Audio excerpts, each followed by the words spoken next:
Hello, I'm Laura. How's it going? I'm Victor. And this is Zen Zephyr, yay! And today, we're studying the Book of Mormon in a not really study fashion. Yay! Sort of. Well, Sort of. We'll figure it out as we go, but Sort of. yeah, we're going to be covering it and just kind of nitpicking and poking fun, so... Yeah. Alright, so our setup today is because we're both lazy, and I'm dyslexic, and reading is horrible, and he's lazy. No, I'm kidding. I'm lazy. Also, there is way too many... I'm at it. There's way too many yays than necessary in the Book of Mormon. I think that's just a rite of passage, though. So. I don't know. I'm gonna have a yay counter, like right here. I want to see how many. If it's gonna take me forever, edit. Don't care. Just yay counter. Yeah. I'm gonna do that. Anyways, because of that, we're going to be using the official LDS website. Also, that way, we're not fucking anything up. No one can be like, oh, you just bought a Book of Mormon that was tampered with. We're getting it right from the website, okay? The website, if you want to read along, is lds.org underneath the Book of Mormon tab. There are some parts we're just going to let you read on your own because they don't have listening portions. Like, basically, we're going to listen to it and make our commentary this way. It usually has a title page, introduction, testimony of 3 witnesses, testimony of 8 witnesses, testimony of the prophet Joseph Smith, who's a weirdo. I'll explain that in another video. Brief explanation, and then illustrations. They just, like, they know that the Book of Mormon is so messed up that they need all of this crap beforehand to be like, no, it's not messed up, guys, I swear. Okay, so we're going to start with 1 Nephi. Now, just to preface this, Nephi is the goody two-shoes superhero of the Book of Mormon. And every single Mormon child ever is taught to be just like Nephi, because he's awesome, and he does all the things that his dad and his mom and God and Jesus and just... And we're talking about the Mormon God here, just for a preface. Tells him to do.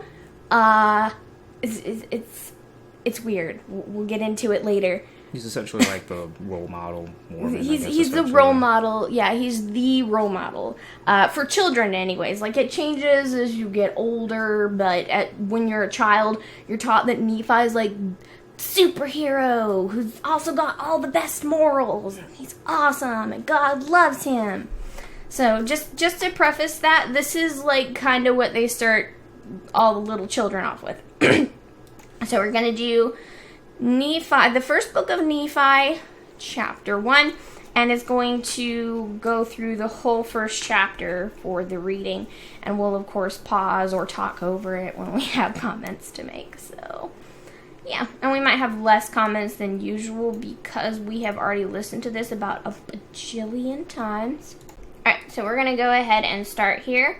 It's going to give a preface for the chapter, and then it'll actually start getting into the chapter. So we're going to try to not talk during the preface because we're just going to hear all the same stuff but in detail for the chapter. So, boop. The first book of Nephi.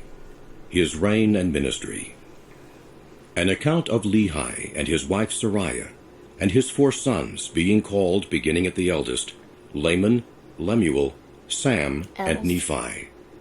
The Lord warns Lehi to depart out of the land of Jerusalem, because he prophesieth unto the people concerning their iniquity, and they seek to destroy his life. He taketh 3 days' journey into the wilderness with his family. Nephi taketh his brethren, and returneth to the land of Jerusalem after the record of the Jews, the account of their sufferings. They take the daughters of Ishmael to wife. They take their families, and depart into the wilderness. Their sufferings and afflictions in the wilderness. The course of their travels.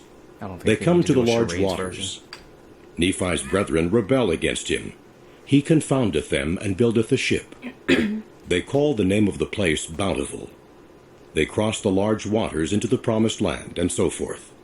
This is according to the account of Nephi, or in other words, I, Nephi, wrote this record. Chapter 1. Nephi begins the record of his people.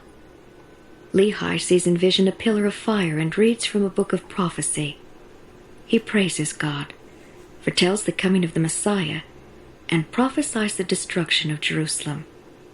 He is persecuted by the Jews. So he's kind of depicted as Moses, so to speak, Nephi's father. He's kind of a Moses type character. Like, he tells everybody, shit is going down. Need to fix this crap, or you're all gonna die. And then everybody hates him, and he goes away. He takes all the people who will go with him and goes away. So, no, wouldn't that be more like Noah? That was Noah, isn't it? I mean, Noah and Moses. I'm sorry. Yeah. Oh. Well, Noah, yeah, it would fit Noah just because even though he was making preparations, but he was also telling people that, something big was happening, and they kind of just made light of the situation, and they more so like made fun of and kind of which is the same premise. So just for preface here, Mormons see the Book of Mormon as a add-on to the Bible. It like goes with the Bible, but honestly, they don't actually go over the Bible that much in church, from my experience. It's kind of like filler material for the end of the year when you have no more primary stuff for the Book of Mormon, because the Book of Mormon's so flippin' small. Okay. I, Nephi, having been born of goodly parents, therefore I was taught somewhat in all the learning of my father. And having seen many afflictions in the course of my days, nevertheless, having been highly favored of the Lord in all my days, yea, having had a great knowledge of the goodness and the mysteries of God, therefore I make a record of my proceedings in my days. Yea, I make a record in the language of my father, which consists of the learning of the Jews and the language of the Egyptians. And I know that the record which I make is true. And I make... It's like your first hint at the Book of Mormon being kind of shady, because he's saying he's writing it in the hand of his father, his ancestors, and in the language of the Egyptians, which they didn't know at the time. So we're making stuff up, people. Yay! But disclaimer, it's true. It's in a time period where they were far enough apart where they were not commingling with Egyptians. So technically they wouldn't have known the language of the Egyptians. And so, yeah, there's going to be a ton of this, because Joseph Smith pretty much just pulled a lot of it out of his ass, honestly. Mm-hmm. So he just made all of these like random links to different cultures. This sounds exciting, guys. Egypt. Oh, let's do it. Yeah. To try to validate his own claims about the religion. Make it with mine own hand, and I make it according to my knowledge. For it came to pass in the commencement of the first year of the reign of Zedekiah, king of Judah, my father Lehi, having dwelt at Jerusalem in all his days. And in that same year there came many prophets, prophesying unto the people that they must repent, or the great city Jerusalem must be destroyed. Wherefore it came to pass that my father Lehi, as he went forth, prayed unto the Lord, yea, even with all his heart, in behalf of his people. And it came to pass, as he prayed unto the Lord, there came a pillar of fire, and dwelt upon a rock before him, and he saw and heard much. And because of the things which he saw and heard, he did quake and tremble exceedingly. And it came to pass that he returned to his own house at Jerusalem. And he cast himself upon his bed, being overcome with the Spirit and the things which he had seen. And being thus overcome with the Spirit, he was carried away in a vision, even that he saw the heavens open. So either he's dreaming, or he's really hardcore tripping right now. Because this is because they didn't even describe him sleeping. He just, bam, bed, and then, Well, I guess he said dream, so I guess that's their way of saying the assumption he would went to be- his sleep. The assumption for most would be that he went to sleep since he just made it to his bed rather suddenly, but... I think he's tripping, but it's okay. And he thought he saw God sitting upon his throne, surrounded. I wonder why they said thought. Because that term It almost in opens... general makes it where it's like, oh, maybe he didn't see God. Yeah, it's weird because they almost made it open to like it's like there's his interpretation. So it's like he interpreted as God and on his throne. With numberless concourses of angels in the attitude of singing and praising their God. And it came to pass that he saw one descending out of the midst of heaven, and he beheld that his luster was above that of the sun at noonday. Damn, And he also saw 12 others following him, and their brightness did exceed that of the stars in the firmament. And they came down and went forth upon the face of the earth. And the first came and stood before my father, and gave unto him a book, and bade him that he should read. And it came to pass that as he read, he was filled with the Spirit of the Lord. And he read, saying, Woe, woe unto Jerusalem, for I have seen thine abominations. Yea, and many things did my father read concerning Jerusalem, that it should be destroyed, and the inhabitants thereof, many should perish by the sword. And like when he says abominations, I'm just like, are we practicing alchemy? I mean, there could be many abominations. Like the freaking like Grey Hulk could probably like jump out of here as well. So the Grey Hulk.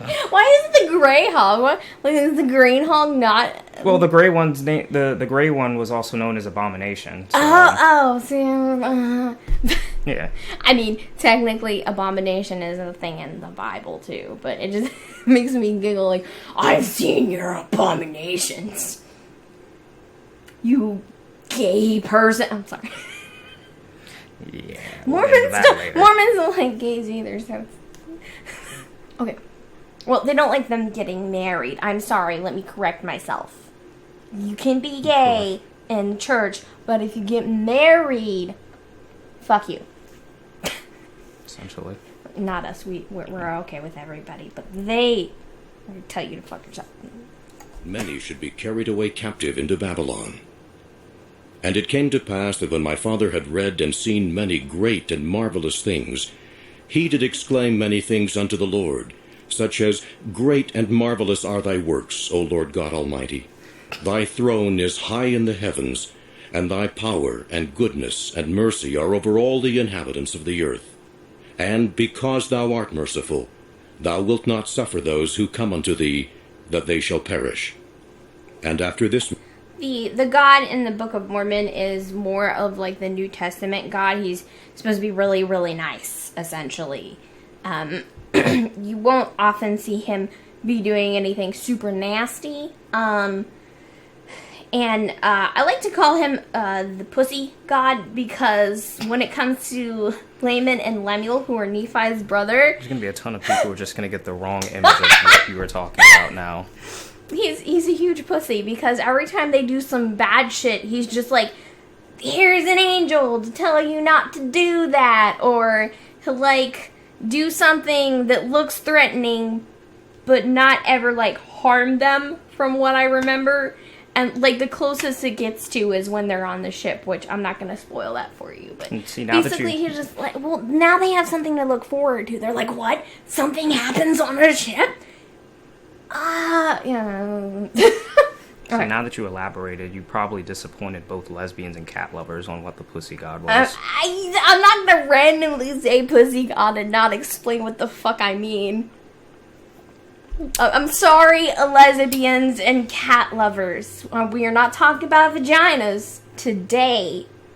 And we are not talking about evil little demon cats and or sweet cats, depending on your specific cat. Manner was the language of my father in the praising of his God.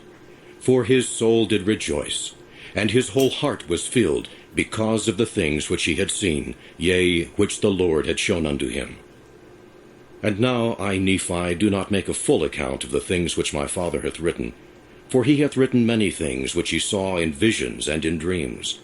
I wonder how he decided what to write and what not to write. Like, this isn't as important.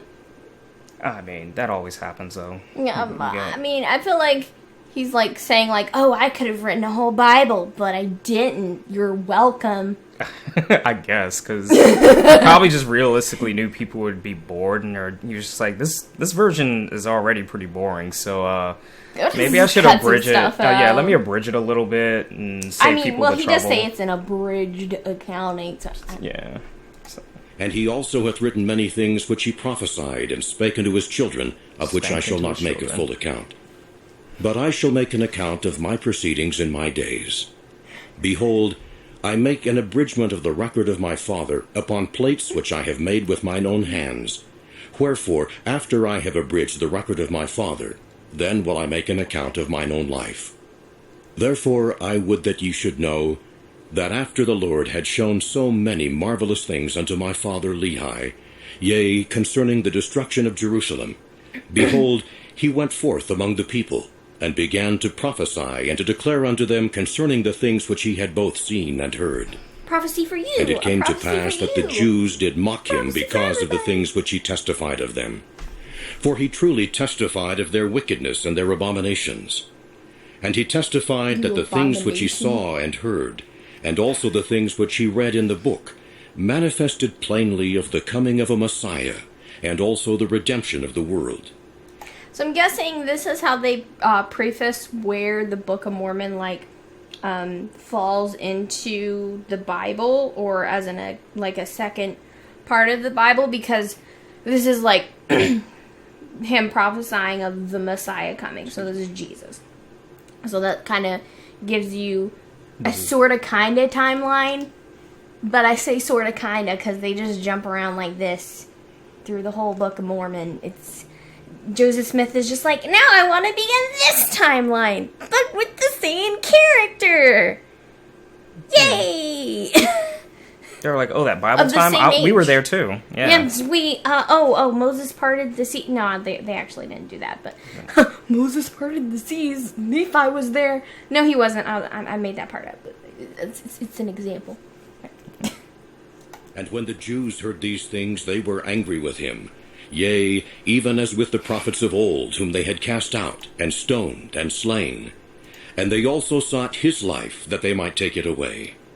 But behold, I, Nephi, will show unto you, that the tender mercies of the Lord are over all those whom he hath chosen, because of their faith, to make them mighty, even unto the power of deliverance. Okay, so that was the first chapter. So we'll go on to the second one.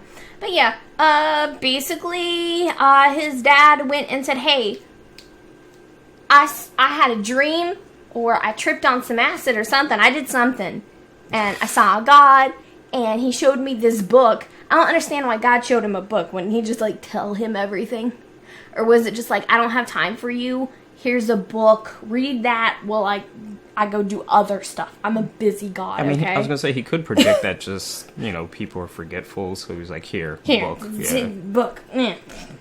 But then he's like, I saw God. He told me, just like all these other prophets that came before me, telling you guys this stuff. Hey, you need to straighten out your shit, or you're gonna die. Also, there's a baby that's gonna be born. This is Messiah. All right, cool. And then the rest of it was just the people being like, "Fuck you, you're crazy, go the hell away," which was probably accurate for them to do. Alright. Chapter 2. Chapter 2. Lehi takes his family into the wilderness by the Red Sea. They leave their property. Lehi offers a sacrifice to the Lord and teaches his sons to keep the commandments. Laman and Lemuel murmur against their father. Nephi is obedient and prays in faith. The Lord speaks to him, and he is chosen to rule over his brethren. For behold, it came to pass that the Lord spake unto my father, yea, even in a dream, and said unto him, Blessed art thou, Lehi, because of the things which thou hast done, and because thou hast been faithful and declared unto this people the things which I commanded thee, behold, they seek to take away thy life. And it came to pass that the Lord commanded my father even in... I find it interesting that God has to tell them that they want to kill him. Because they're clearly like, guess what? We're gonna kill you. But he's like, no, it's okay, it's fine. And then God's like, dude, they're gonna murder you. Leave. Are you the stupidest prophet that I've ever... Leave. Damn it. He's kind of like questioning God, are you sure? God's like... God's like, fuck, man? really? Really? You're asking me if I'm sure.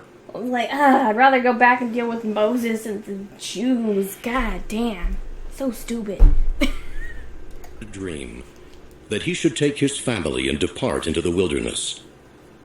And it came to pass that he was obedient unto the word of the Lord, wherefore he did as the Lord commanded him.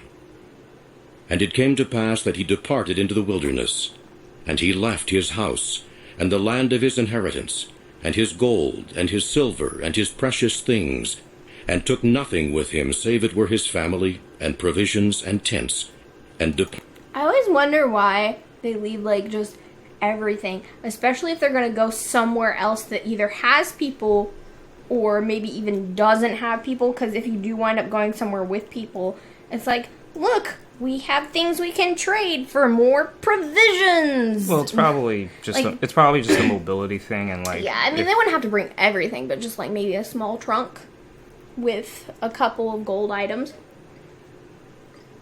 But that's just my thoughts on that. Departed into the wilderness. And he came down by the borders near the shore of the Red Sea. And he travelled in the wilderness in the borders which are nearer the Red Sea. And he did travel in the wilderness with his family, which consisted of my mother Sariah, and my elder brothers, who were lame. I love how they repeat redundant sentences a lot. Like, they'll be like, he went out into the wilderness with his family, and then 5 seconds later, and he traveled through the wilderness with his family. yeah, I mean, Basically the same thing reiterated. yeah, there's a lot of that in here. So, I feel like maybe part of the reason why Joseph Smith added so many filler sentences is because he realized the Book of Mormon was going to be way too short. And he was just like, I need to add filler.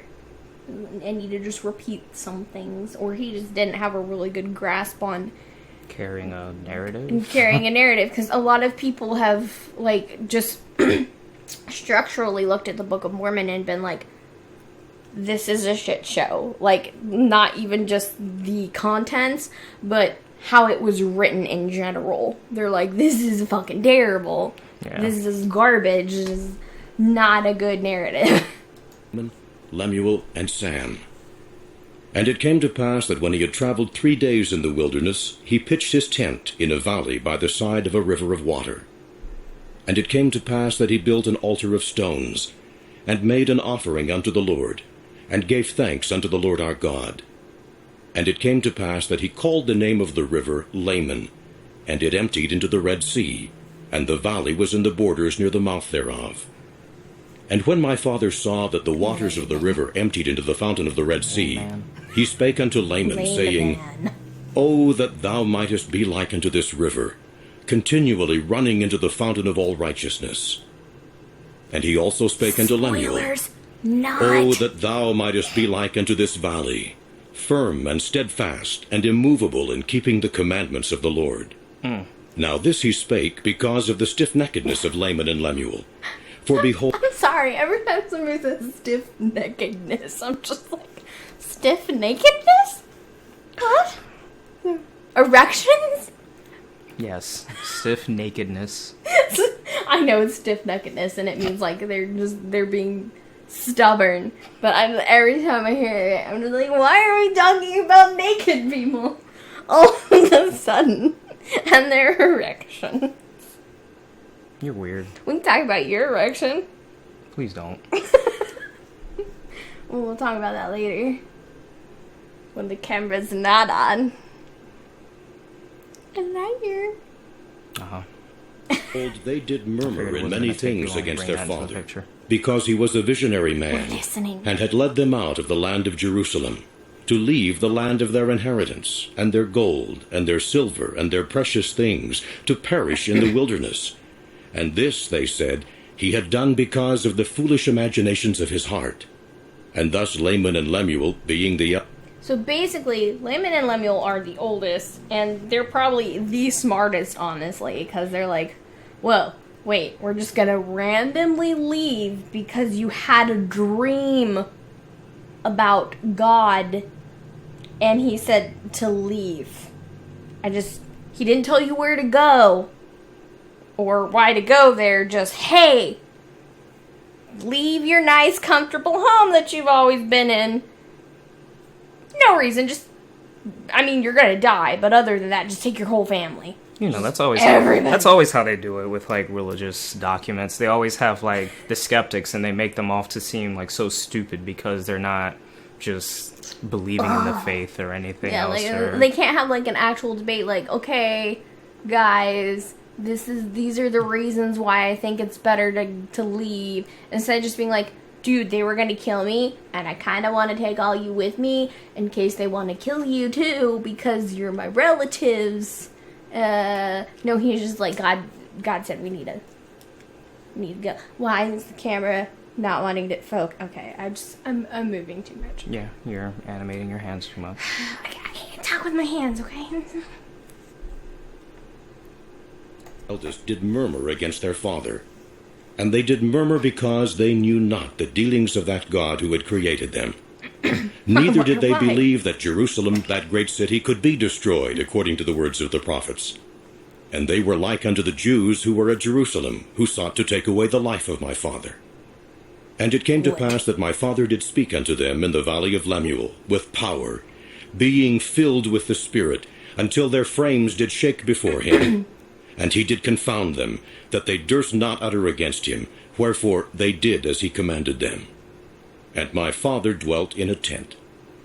And it came to pass that I, Nephi, being exceedingly young... I just love how right at the end it just says, and my father dwelt in a tent. And that's what I was laughing about. I dwelt in it just randomly. He dwelt in a tent. They ended it and it made it sound so profound, but it was just a needless detail. He dwelt in a tent. Just they're trying to add so much depth to that. It's like you're accounting your details of the day. You're like, I worked a double shift, and then my manager called me in, and I got a promotion, and I was doing okay. And then I went for some McDonald's. I dwelt at McDonald's. So that still makes more sense than be like, I guess Laman and Lemuel being bad guys, and then randomly, and my father dwelt in a tent. I would kind of like to see that if they did a animated thing, and they just kind of did this screen transition like they do in the old Batman cartoons, and then they just showed their father drifting in a tent or dwelling in a tent, and then they would just scene transition back to the next scene. Just Laman and Lemuel bickering. Well, not even bickering, but they're talking oh, we should kill Dad, blah blah blah, and then it just randomly cuts, and there's a 5-second clip of no, it doesn't have to just be 5. They have to just Family Guy that and just make it 2 minutes. 2 minutes of just make it sit there as long as possible. Just relaxing in the tent. Okay, well, for the sake of this getting so long, we're gonna go ahead and stop it here. So, we went over the first book of Nephi and part of chapter 2. We technically still have about 5 minutes in it, but then we also talk about everything, so... You talk about everything, I talk about some things. Whatever, just shut up, okay? You talk about enough to make this a relatively hilarious show. If I tried to do it on my own, it would suck, okay? Yeah, we'll see. We might just collectively be unfunny, so... Unfunny, whatever, says the person who's hilarious. I think I'm hilarious, but, he's like, you're not funny. You're not funny. Most of her comedic arsenal's puns. I love puns. Puns are life. Puns are love. Okay? I think I said that backwards, but whatever. Puns are like finding a nugget of gold in desert sand. I love Most of them puns. are terrible, and Almost then all you'll find puns a are few. hilarious. Almost all puns are freaking hilarious.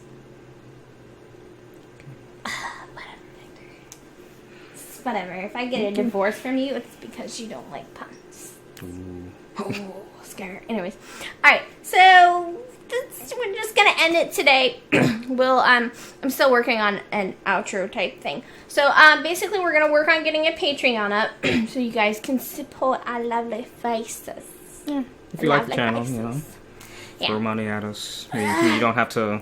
You don't have to like make yourself go out of work to kind of try to keep us going. But you Give know, us $1 a month, whatever. yeah. People's is poor.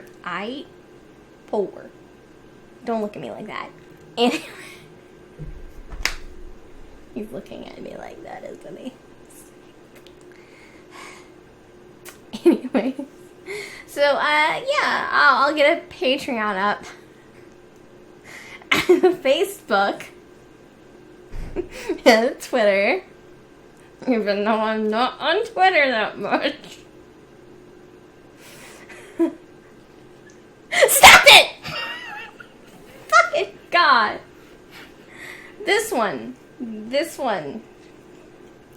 Anyways. Yeah, we'll have access to some social networking sites, so you know that can be a medium where you guys can give us some commentary, some Ideals. feedback, and Yep. you know if there's little formatting things that you think will help improve the show, don't hesitate to let us know, and you know we'll keep a lookout for it and take it to heart as need be. You know, we will obviously just kind of walk away from the haters, but you know we'll see what happens. You know. Maybe we'll stay so small that, you know, nobody's going to have any room to hate yes, us. right, because we're not talking about a religion or anything. I know, but, you know, us being hated on would be the first sign that we're actually getting attention, so I think we have to actually kind of aspire to be hated, so. I don't know, some of our friends might, like, purposely hate us just to make it look like we're... Anyway. I don't know what I'm saying. Anyways, so yeah, I will end it here for today, and I'll give you updates on the whole social media, whatever bullshit crap. So, bye people! Till next chapter. See ya.